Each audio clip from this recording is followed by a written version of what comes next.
পরিচালক অভিনেতা টিনু আনন্দ 1989 সালে তার ছবি শনাক্তের সেটে ঘটে যাওয়া একটি অপ্রিয় ঘটনার কথা সম্প্রতি সামনে এনেছেন। 1989 সালের ওই ছবিতে মাধুরী দীক্ষিত এবং অমিতাভ বচ্চন প্রধান ভূমিকায় অভিনয় করেছিলেন। সেই ছবিতেই প্রথমবার জুটি হিসেবে কাজ করেছিলেন তারা। পরিস্থিতি খারাপ হয় যখন মাধুরী একটি দৃশ্যে ব্রা পরে শুট করতে অস্বীকার করেন। নায়িকার আপত্তিতে টিনু বিরক্ত হন। পরিচালক বলেন, নায়িকা চুক্তি স্বাক্ষরের সময় তার অস্বস্তির কথা জানাতে পারতেন, শুটিং এর দিন নয়। এক সাক্ষাৎকারে টিনু বলেন, আমি মাধুরীকে পুরো দৃশ্যটি বর্ণনা করেছিলাম। বলেছিলাম যে তোমাকে তোমার ব্লাউজ খুলতে হবে এবং প্রথমবারের মতো আমরা তোমাকে ব্রা পরিহিত অবস্থায় দেখব এবং আমি কিছু লুকোতে চাই না, কারণ তুমি একজন মানুষের কাছে নিজেকে সঁপে দিচ্ছ যে তোমায় সাহায্য করছে।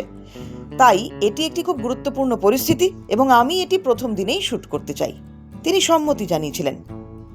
এখানেই শেষ নয়, টিনু আরও যোগ করেন, আমি বলেছিলাম তুমি তোমার ব্রা ডিজাইন করতে পারো যেটা তুমি চাও, কিন্তু এটি একটি ব্রা হতে হবে, কারণ তুমি তোমার ব্লাউজ খুলছো, নিজেকে সঁপে দেওয়ার প্রস্তাব দিচ্ছ। মাধুরী সেই দৃশ্যটি করতে অস্বীকার করেন। এমনকি অমিতাভও সেই পরিস্থিতি ঠেকাতে পারেননি, কারণ মাধুরীর দৃশ্যটি করতে অস্বীকার করার পরে তাকে সেট ছেড়ে চলে যেতে বলা হয়েছিল। কিন্তু পরে মাধুরীর সহকারী টিনুকে পুনর্বিবেচনা করতে অনুরোধ করেন।